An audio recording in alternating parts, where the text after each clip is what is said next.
বিশ্ব রাজনীতির ইতিহাসে ক্ষমতাচ্যুত শাসকদের দেশ ছেড়ে পালানোর ঘটনা নতুন নয়।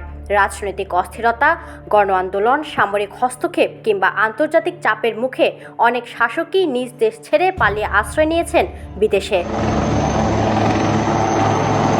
সম্প্রতি নেপালের প্রধানমন্ত্রী কেপি শর্মা ওলি পদত্যাগ করে হেলিকপ্টারে করে দেশ ছেড়েছেন। গুঞ্জন উঠেছে তিনি হয়তো দুবাই বা ভারতে আশ্রয় নেবেন। 1970 দশকে উগান্ডার স্বৈরশাসক ইদি আমিন দেশে ব্যাপক মানবাধিকার লঙ্ঘনের দায়ে 1979 সালে ক্ষমতাচ্যুত হন এবং সৌদি আরবে আশ্রয় নেন। 2003 সালে রিয়াদের একটি হাসপাতালে তিনি মারা যান। তিউনিসিয়ার সাবেক প্রেসিডেন্ট বেন আলী 23 বছর শাসনের পর 2011 সালের গণ আন্দোলনের মুখে ক্ষমতাচ্যুত হন। তিনি দেশ ছেড়ে সৌদি আরবে পালিয়ে যান এবং জেদ্দায় বসবাস করতে থাকেন। সেখানে একটি হাসপাতালে চিকিৎসাধীন অবস্থায় 2023 সালে তার মৃত্যু হয়। 2021 সালে আফগানিস্তান থেকে মার্কিন সেনা প্রত্যাহারের পর তালেবান দ্রুত কাবুলের দিকে অগ্রসর হয়। এ সময় রাজধানী কাবুল থেকে পালিয়ে যান দেশটির প্রেসিডেন্ট আশরাফ ঘানি। পরে জানা যায় তিনি সংযুক্ত আরব আমিরাতে আশ্রয় নিয়েছেন। ফিলিপিন্সের প্রেসিডেন্ট মার্কোস 1986 সালে জনবিক্ষোভ ও বিরোধীদের চাপে দেশ ছাড়েন। যুক্তরাষ্ট্রের প্রেসিডেন্ট রোনাল্ডো রেগানের পরামর্শে গুয়াম ও পরে হাওয়াইয়ে আশ্রয় নেন। 1989 সালে হাওয়াইয়ের হাসপাতালে 72 বছর বয়সে মারা যান তিনি।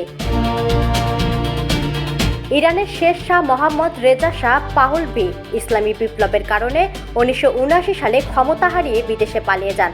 প্রথমে মিশর, পরে মার্কিন যুক্তরাষ্ট্র সহ বিভিন্ন দেশে রাজনৈতিক আশ্রয় নেন। 1980 সালে কায়রোতে 60 বছর বয়সে তার মৃত্যু হয়। নওয়াজ শরীফ 3 বার পাকিস্তানের প্রধানমন্ত্রী নির্বাচিত হয়েছিলেন। 1999 সালে সেনাপ্রধান মুশারফের সাথে দ্বন্দ্বে তিনি ক্ষমতাচ্যুত হন ও নির্বাসনে যান। 2019 সালে লন্ডনে যান এবং 2023 সালের অক্টোবরে দেশে ফিরে আসেন।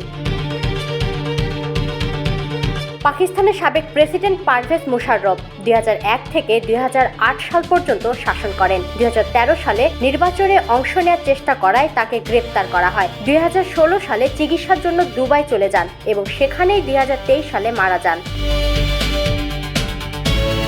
থাইল্যান্ডের সাবেক প্রধানমন্ত্রী থাকসিন সিনাওয়াত 2006 সালে সেনাবাহিনী কর্তৃক ক্ষমতাচ্যুত হন। দুর্নীতির অভিযোগের মুখে তিনি দীর্ঘ 15 বছর নির্বাসনে লন্ডনে ছিলেন। 2023 সালে তিনি দীর্ঘ সময়ের পর দেশে ফিরে আসেন। লাইবেরিয়ার সাবেক প্রেসিডেন্ট চার্লস টেইলর যুদ্ধাপরাধের দোষী সাব্যস্ত। 2003 সালে গৃহযুদ্ধ ও আন্তর্জাতিক চাপে তিনি পদত্যাগ করে নাইজেরিয়া পালিয়ে যান। দি হেগের আদালত মানবতা বিরোধী অপরাধে তাকে 50 বছরের কারাদণ্ড দেয়।